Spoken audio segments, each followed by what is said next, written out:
Mary Gaterud is our next speaker. Hermes is also known as the psychopomp. While mostly known for his wit, intellect, and words, he also ferries souls into the underworld. Our next speaker, Mary Gaterud's presentation, invokes this navigation of the dark.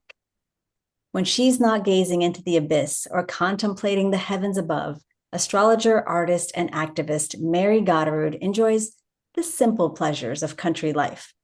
Communing with the elements renders a staunch character, enabling the delivery of such hearty orations as her talk on the care and feeding of your demon star, a case study by Mary Gaterud. Greetings, esteemed judges, audience members, and brilliant fellow Toastmasters. Let's conduct a poll of astrologers here. Drop a thumbs up in the chat if you have a challenging natal placement, a planet in detriment or fall, conjunct a malevolent fixed star, maybe an out-of-sect malefic, making a difficult aspect. Perhaps a trans-Neptunian is scorching your party. I think pretty much everyone has at least one of those.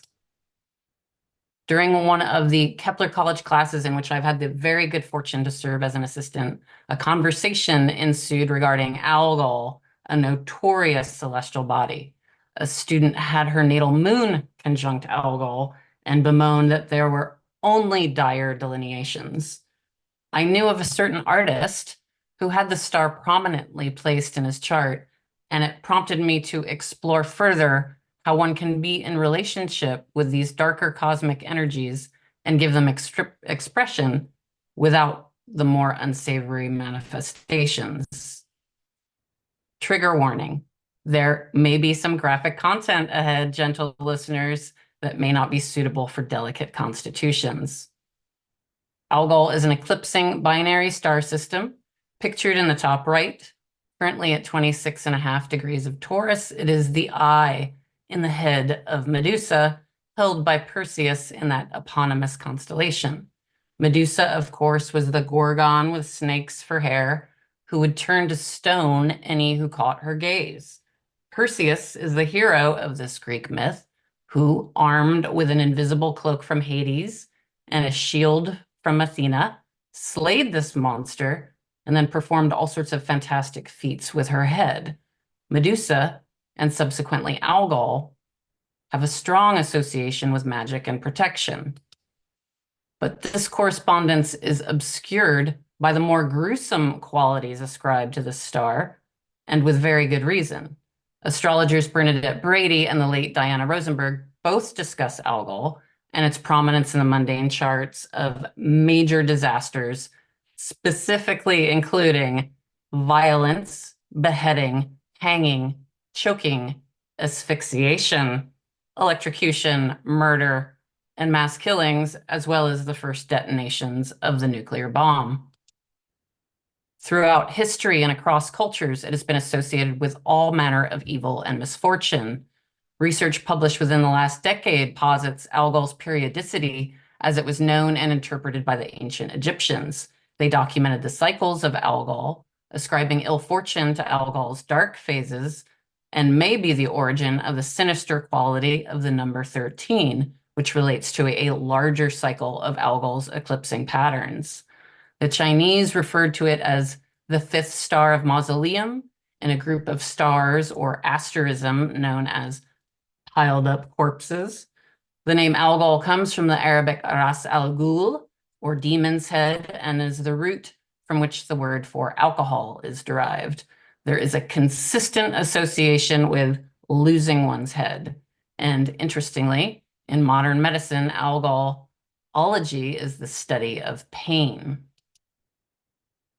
Astrologer Vivian Robson delineated natal aspects to this star, and as you can see, they are quite horrific. A prominent Mars conjunct Algol indicates a penchant for murder. Yikes! Algol. Is there any redemption to be had when Algol is prominent in a chart? Let's take a look at Salvador Dali, a prolific artist and pioneer in the genre known as Surrealism.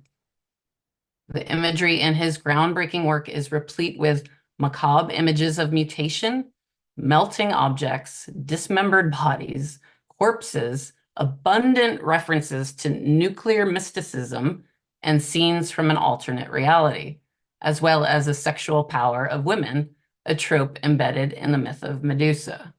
The size and scope of his works, as seen on the left, transfix the gaze of the viewer, altering consciousness. Here we see one of his paintings in a gallery in Figueres, Spain, Dali's birthplace.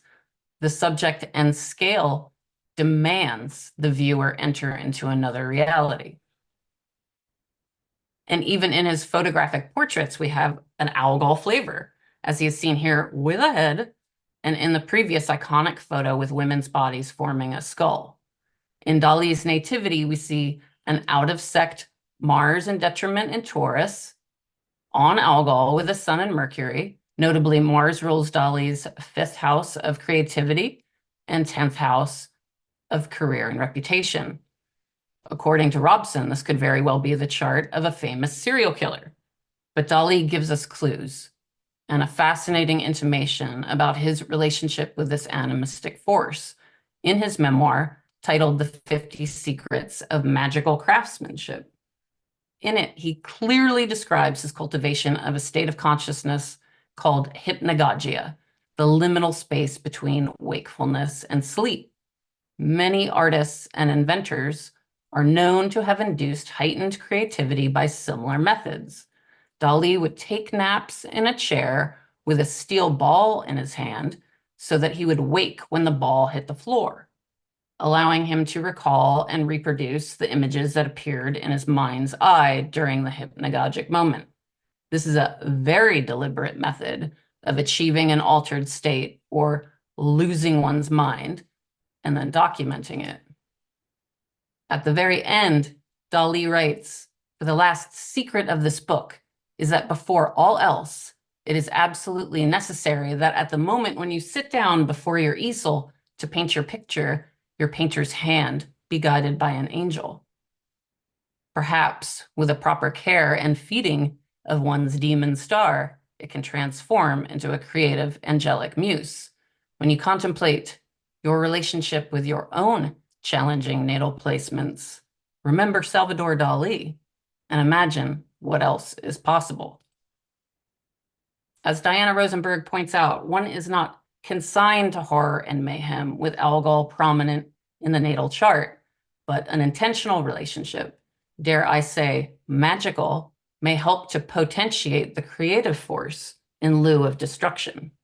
Mars and Uranus will conjoin exactly on Algol on July 15th, a remarkable configuration that will kick off the first of Uranus's 3 transits to Algol. As astrologers, it behooves us to continue this discussion and collectively imagine the possibilities.